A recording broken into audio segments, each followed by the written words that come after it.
When you hear the name Dennis Rodman, you probably think of rebounding numbers straight out of a video game, maybe his vital role as a post defender on the late 90s Bulls, his hustle and tenacity that truly exemplifies that era of basketball, or maybe even some questionable off-court antics. But what if I told you that in just his second season in the NBA, he was already the ultimate defensive chess piece, an absolute alien that could truly guard all positions from 1 through 5 extremely well, and someone who added value to his team through versatility in a way we might not ever see again. For Detroit, a second-year man, Dennis Rodman, can find himself guarding Worthy, Magic, or AC Green. Back in 1988, the Detroit Pistons finally broke through the Boston barrier, making their first finals appearance since all the way back in 1956 when they were based out of Fort Wayne, Indiana. They were matched up with the defending champion Showtime Lakers, at the peak of their powers, consisting of names like Magic Johnson, Kareem Abdul-Jabbar, James Worthy, Byron Scott, Michael Cooper. You get the picture, this team was a force. The Pistons had a pretty deep squad themselves, and sitting on the bench ready to make an impact was a sophomore Dennis Rodman, whose defensive versatility and ability to guard whoever head coach Chuck Daly deemed necessary allowed him to change the entire dynamic of the series every time he stepped on the floor. Now, back in the 80s, statistics were a lot more limited. We didn't have things like plus-minus, individual matchup data, or even basic defensive ratings. So in going back and watching all 7 games of the series for this project, I decided to hand track a few of these things to further my analysis, and provide everyone with a more accurate picture of what exactly was happening on the court. I wasn't able to find the last 4 minutes of Game 3, but in the 140 minutes I was able to track over the first 3 games of the series, Rodman played in 136 defensive possessions, but only 27 of them were spent matched up with Magic, less than 20%. Most of his time was allocated to defending LA's leading playoff scorer James Worthy. Worthy generates almost all of his own offense in the post, and he likes to win off of quickness, so naturally Rodman's ability to slide his feet laterally and cut off potential angles caused a ton of problems.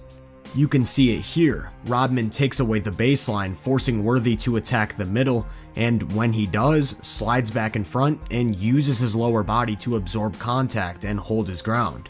Although he bites on an up fake, it's still a much tougher shot over the top. Rodman's physicality also really bothered him. Off a cross screen down low, he fights to get in front and take away the initial entry pass. And once the ball does get in, notice how low he is in his stance, using that center of gravity to not give an inch of space. Defending Worthy requires a ton of work away from the ball like this because of these cross screen actions in the paint. Rodman gets caught trying to go over the top, and just when you think Worthy has a layup, here he comes flying in on the recovery. Here's another one where he aggressively battles for position and takes away the initial entry, forcing Worthy to catch the ball outside of the lane.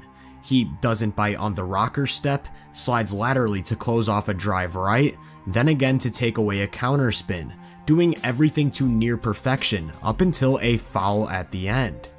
I do think this is one problem Dennis had.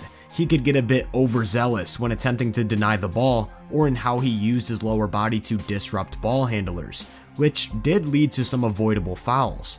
But I also wonder how much of that has to do with an increased aggression level, knowing that he's not a big minute player to begin with.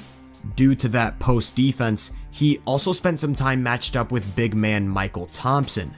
He first has to get around a back screen to protect the paint, then when Kareem gets the ball, make sure there's no accessible entry, and once it gets swung to a more routine angle, he throws himself in front to shut it down, resulting in a shot clock violation. That ability to just switch across the board meant that Detroit could throw him on anyone and expect results. He starts this play on Worthy, and when he picks up Magic on a switch, there's no real advantage to attack, so the ball just gets moved to the opposite side of the floor for a Kareem post-up, and I think everyone knows what he's about to attempt. and this time Rodman starts the play on Magic. A screen gets him switched on to Thompson, and LA doesn't even look to attack it at all, because it isn't a true mismatch, again just forcing them to find offense elsewhere. His impact didn't stop when he wasn't directly involved in the play though. Because he wasn't defending much at the point of attack, he was put in a position to wreak havoc off the ball. He's on Thompson down low, and as soon as Worthy gets into his attack, slides to the opposite block to help protect the rim. His activity really stands out. On a flare action, Byron Scott's shooting threat draws 2 to the ball, leaving AC Green unattended on a slip. But here comes Rodman from the top of the key to take away the roll, and now the offense is forced to reset without a big advantage. He was an incredibly rangy athlete, someone who could cover a ton of ground very quickly due to a combination of length and agility. Again, he's on Worthy near the top of the key, and when Magic draws 2 in the pick and roll, finding Thompson down low, he comes flying in to save the play, this time getting called for a foul. Another thing that stood out to me was his unreal reaction time. He's matched up with Worthy on the weak side block, and as soon as Magic makes the pass to a slipping Thompson, he rotates down and takes off vertically to erase a layup. Here's another one where he's positioned near the top of the key. Magic draws 2 to the ball and hits Thompson, only for Dennis to make a 2016 LeBron-esque chase down for yet another high leverage save. I will say he wasn't perfect in these spots. He was prone to occasional lapses, like here where he's just completely unaware of the back screen and loses Worthy for a layup that results in a goaltend. But for the most part, he was engaged, active, and had all the tools needed to really damage offenses as a helper. One problem though is that with Rodman matched up on either Worthy or Thompson, it was primarily perimeter stopper Joe Dumars who had the Magic Johnson assignment. And although Dumars was known for his perimeter D, he was only 6'3", and because Magic at 6'9" liked to operate out of the post, this created a huge mismatch to relentlessly attack over and over again. He has no difficulty sealing off position for the entry and easily backs his way in close for a layup, almost like he's on the driveway facing off with a little brother. This meant that Detroit had to send a ton of double teams to avoid Magic taking over games as a scorer, which then resulted in easy advantages to attack for the guys around him. I'm pretty sure we all know about Magic's passing, but even when you think a window doesn't exist, it does. Lambeer only thinks about sliding over to protect the rim, and that's all it takes for Kareem to get an easy finish. Here's what it looked like when it was instead Dennis Rodman defending these post-ups. Because of his lower body strength, Magic's unable to back his way in close, and on the repost he looks to attack quickly with his speed, but Rodman's also agile enough to cut that off, and the result is a near turnover. In the limited time he spent on Magic, there were a few points of emphasis, the first being ball pressure. He comes up real high to not let Johnson get comfortable, and whenever he looks to attack, he's quick enough to immediately close off the angle. Magic finally puts his head down to force the issue, but Rodman takes away the middle of the floor, absorbs the contact, and forces him into an awkward release. When I say ball pressure, I mean full court shadowing at all times. Even if it doesn't feel like a big deal, it just takes away a lot of the structure in LA's offense and can really slow them down.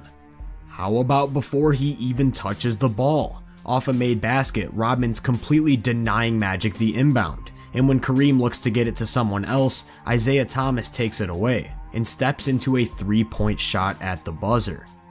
Now, that's not to say this aggressive pressure was flawless. There were still times where Magic was able to take him off the dribble and create for his team with pace, but to some extent it clearly did bother him. That's why in the fourth quarter of a tight Game 3, Chuck Daly finally started using Rodman as the primary matchup on Magic, and again it started from 94 feet out with the full court ball denial. After a make, he immediately looks to find Magic and take away the inbound, but unlike the fake full court pressure of today, he continues to stick with him and force someone else to bring it past half court, truly denying the ball. It wasn't just on the inbound, but in post-up situations as well. From this angle it's tough to see, but Magic's near the elbow on the right side looking to get the ball, and once the entry gets set up, Rodman throws himself in front, instead forcing the catch to be out near the perimeter. It was the exact same thing with his constant ball pressure. Even when Magic was able to get the ball and start his dribble, Rodman's just so quick on his feet, doing whatever it takes to stay in front. And unlike a smaller guard like Dumars, he can absorb contact on bumps as Magic turns his back to secure the ball, and even throw some of his own to hold his ground and make Magic uncomfortable through physicality. Although he could do just a touch too much at times and generate some fouls in these spots. And if Magic thought using a screen would ease his troubles, he thought wrong. Rodman goes over the top and is still able to slide back in front of a drive, just completely walling off the paint.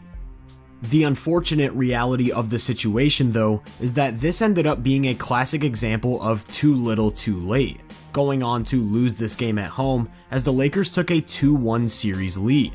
Per my own personal tracking, over these 3 games, the Pistons held LA to just 1 point per possession or an offensive rating of 100 with Rodman on the floor. And in roughly the exact same amount of time with him off the floor, that number skyrocketed to over 121, just getting completely torched. If we look at just those minutes with Dennis in action and break it up into possessions where he defended Magic, you'll notice that Detroit's defense was at its best when he was playing that disruptive role at the point of attack, albeit in a limited sample. Which is why in games 4 and 5, they finally leaned completely into the adjustment, Dennis Rodman on Magic Johnson. But before we get into that, I want to give a quick shout out to Basketball Index for helping with my content. If you're not familiar with the site, they provide tons of statistical measurements, tools, and easily accessible graphics. They also offer various different talent grades, and through their player profiles tab, I can easily compare them to other players around the league. Using a guy like Steph Curry's 3-point shooting as an example, on this page I'm presented with various metrics detailing his ability to create and make these shots, along with how he stacks up against his peers. By signing up with the code VENUE30, you can get 30% off your first month subscription, so I'll leave a link in the description below for anyone interested. And with that being said, let's take a look at Rodman's impact over the last 2 home games of the series. Again, the last 4 minutes of Game 4 are gone, which isn't significant because it was garbage time in a blowout, but in what I was able to track, he played 65 defensive possessions, with 50 of them on Magic Johnson, a much larger 77%. But because Rodman came off the bench, we did still see LA's transition offense buzzing early in games, as Magic had the Showtime machine rolling. That's why when he checked in, key number 1 was slowing the push. Off of a rebound, Magic looks to initiate the break, but watch as Rodman takes an angle to get in front of the ball and allow his defense to properly set, forcing the Lakers to play in the half court. In Game 5 of the series, LA scored 0 fast break points with Rodman on the floor. And not only was this their bread and butter, it was rolling all game with him on the bench, which alone is a pretty massive game changer. Key number 2 was again the ball denial. After a made basket, he stays attached to Magic on the inbound, forcing someone else to initiate the offense. And later in that very same possession when Magic looks to post up, he's again denied the pass, which ends up in a turnover. Whenever he did get the ball, you again saw the constant pressure, moving his feet laterally to stay in front the entire way up the court, except this time Magic's able to shed him with a quick post spin that leaves him with a runway to the cup. And the whole idea here is to take the bad with the good, looking to disrupt the flow of the offense as much as possible and take them out of their comfort zone by making Magic feel a body and forcing him to initiate in awkward spots. Notice how Rodman's using his body to create contact away from the ball and take away any potential entry pass to the post. Then when Magic instead uses a screen to come get it, he phases right through it to stay attached. And all that work just for Johnson to catch the ball with his back to the basket on the 3-point line. He turns to attack, and Rodman takes a swipe to force another turnover. The idea was to make getting him the ball as difficult as possible and force LA to find offense elsewhere, out of the hands of their generational playmaker. And even when he was able to set up with space to operate, Rodman's isolation defense was just a nightmare for any ball handler. So much so, to the point where oftentimes Magic wouldn't even look to attack. Instead of making a quick move to create in the post, he makes an immediate extra pass to Kurt Rambis, who doesn't even look to shoot with all that room, instead throwing another pass with no advantage. The result is an offensive foul. Now, there were still times where Magic would catch and look to force the issue, and this is when Rodman's unique physical tools and defensive skills stand out. On this one, it's his strength, an immovable object that serves as a brick wall protecting the paint, forcing shots to go up over the top of his outstretched contests. And this time it's his agility. Magic looks to win with quickness, but isn't able to create any sort of separation, and instead kicks it to Michael Thompson, who travels on a drive. That lateral quickness was truly something special. Rodman's more focused on the ball getting to Kareem in the post than anything else, which does leave a slight gap for a baseline drive. Magic takes that opportunity, but the window gets slammed shut, and the result is a charging foul. Here's another example of that one-of-one physical profile. Magic throws a hard bump to the chest before exploding downhill with speed, and Rodman's right in front of him every inch of the way. So he throws a counter spin back towards the middle into his signature baby hook, which Dennis times perfectly on the contest. Because it was so difficult for Magic to take Rodman one-on-one, what the Lakers started doing was just spamming screen after screen to try and get him some space. He rejects the first one and spins into a second, but Rodman goes skinny over the top to close off any potential drive, and the possession just resets. A second screen comes, this time illegal, to guarantee some sort of advantage, and although he can hit this shot at a pretty high clip, he'd much rather get inside, and Detroit will live with the jump shooting. Here's another example of Rodman making himself skinny to stick with the ball over the top of a screen, and when gearing up for a second use, Magic instead rejects it to attack open space. Again, nothing of substance. So for a third try, they clear out for him to work in the post. And although Dennis does everything right, sometimes the game's best offensive players are just gonna get it done. The idea behind Magic using a ton of screens was to get Rodman switched off of him. But remember, bigs aren't really a mismatch for him because of how well he defends in the post. Take this play for reference. Kareem sets a screen to pin Rodman to the baseline and force the switch before immediately posting up. Rodman fights aggressively to hold his ground and jumps the entry but is called for a foul. So on the same possession, LA goes back to the exact same set, with the exact same switch taking place. But this time Rodman doesn't jump the pass, and when Magic cuts, he slides down to send away a layup. He starts this one on Worthy down low. The Lakers run one of those cross screens, so he picks up Michael Thompson on a switch. Thompson gets the ball in the post and is unable to back him down, so he sends it out for a repost, except that pass isn't able to make it through. It's to the point where Rodman's so good against bigs that they often wouldn't even look to utilize the switches. Instead of dropping it into Rambis, Magic elects to pull up for three over the top. And after a miss, the worm is getting the crowd involved. It wasn't just the post defense that made him so switchable, but also the massive rebounding to close possessions. His timing, quick leaping ability, and hands left him a match for anyone on the boards. The only real problem that came with Rodman switching was that it gave Magic more favorable matchups to attack himself. It wasn't Dennis who was giving up the advantage, but rather other players struggling to defend him, which was especially noticeable in minutes with him off the floor. You of course have his initial matchup in Joe Dumars, but again, he's just not sturdy enough to offer serious resistance in the post.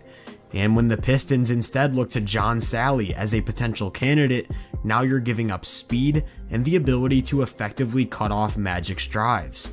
You might ask, well then why didn't Rodman just stay in the game longer? After all, in games 4 and 5 he only played 22 minutes per game. less than half of the possible time. But part of the problem here is Rodman's own fouling.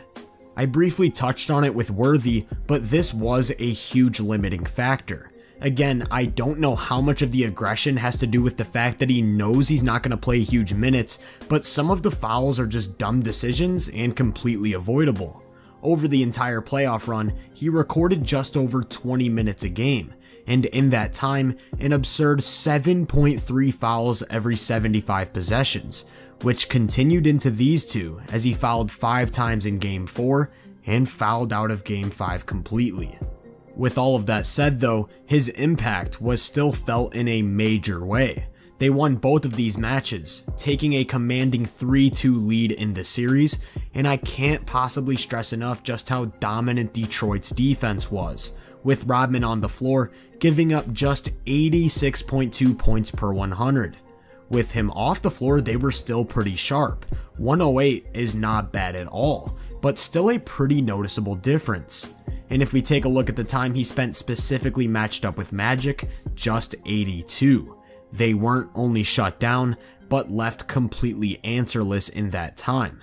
This 2-game stretch from Dennis Rodman was one of the most dominant individual defensive performances I've personally ever seen. The adjustment was clearly working. Rodman's ability to disrupt LA's offense by taking away Magic's flow at the point of attack had changed the entire dynamic of the series. So imagine my disbelief when he checked into Game 6 and his matchup was once again James Worthy. Don't get me wrong, he definitely did a pretty good job on Big Game James, holding his ground in the post and smothering a tough hook with the offhand. And this time getting caught by one of those cross screens on a cut, but making a masterful recovery to chase him down for a block. Just like in the first 3 games of the series, because Rodman wasn't at the point of attack, he was again in position to make plays off the ball, jumping lanes with sharp rotations, staying active in help to offer resistance around the rim, and although he had some really nice plays, the effect just wasn't the same. Magic set an NBA Finals record with 14 first-half assists, and the Lakers had their best offensive game of the series, with a rating of 115. It's clear that Detroit's defense was at their best with Rodman on the lead guard. So imagine my disbelief when again in Game 7, he found himself primarily matched up with either James Worthy or AC Green. Now I have a personal beef with head coach Chuck Daly, who I'm pretty sure is on record saying that he preferred to save Rodman for late in games, but in Game 7 of the NBA Finals, just come on already. It was clear in this one that whenever Dennis wasn't on the floor, the momentum was off. After leading at halftime, LA started the third quarter shooting 10 of 10 from the field, and in Rodman's first 41 defensive possessions of this game, only 4 of them were spent defending Magic, as the Lakers found themselves up 10 with just under 7 minutes left. This is when Chuck Daly finally decided to let the worm loose, and the entire game completely shifted at that exact moment. Rodman was everywhere, first with the full court ball denial. Once Magic gets the ball, the pressure and agility all the way to the other end. Switching onto Worthy off of a screen as the ball gets swung around to Kareem in the post, then quickly rotating over to take away the middle of the floor from the big man. Here's another one where he starts the play on Magic and forces them to find offense elsewhere, and when Kareem looks to attack in the post, he doubles and forces a turnover on the pass. This time Magic actually looks to work in isolation, but Rodman slides in front of his drive to shut off the paint and draws a charging call. The only real problem is that there's only one Dennis Rodman, so when he's on Magic instead of Worthy, those post-ups become a lot easier for LA's leading scorer. Just like in Game 3, too little too late is the best way I can think to describe the end of the series. In Games 6 and 7, Rodman played 97 defensive possessions, and only 21 on Magic, less than 22%. After going up 3-2, they lost both games with a chance to close, and while many will point to the phantom foul on Kareem's skyhook, or Zeke's ankle injury, I'm chalking it up to a complete and utter misuse of personnel.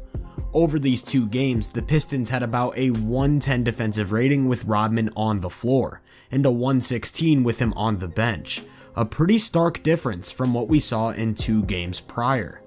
Again, if we focus on the minutes with Rodman and split it up to look at the differences in matchup, LA's offense was at its worst with Dennis on Magic, a pretty consistent trend at this point. What if we take a step back and look at the entire series from an overview? First, let's start off with some offensive ratings. Over the entire season, the Lakers ranked 2nd in the NBA at 113.4, a great mark. In this series, that was dragged down 5 points to 108.4, pretty typical of going against a top defensive team. With Rodman on the floor, that fell even further to near 100, and now we're getting into some pretty steep territory. With Rodman on the floor and matched up with Magic Johnson, all the way to 90.8, or 23 points worse than their average. With Rodman off the floor in this series, they were actually more efficient than over the entire season, having their way with most of Detroit's units. If we look at how the Lakers offense performed over the series by game, you'll notice that they were shut down in Game 4 and peaked in Game 6 and 7. And if we compare the shape of this chart to that of how much time Rodman spent defending Magic, you see a pretty decent correlation. But again, this data just wasn't available to teams back in 1988. What about Magic's performance individually? Here you can see his averages over the season per 75 possessions, and here's how it compares to his time against Rodman in the finals. The first thing I want to focus on is scoring volume. Magic actually improved in this regard, which I think has a lot to do with Rodman's fouling. You can see the drastic increase in free throw attempts and how that correlated with improved scoring efficiency. The big thing though is the assists and turnovers, playmaking less and significantly less efficiently in this time. And because that's where he excels as a player, this completely tanked the offense.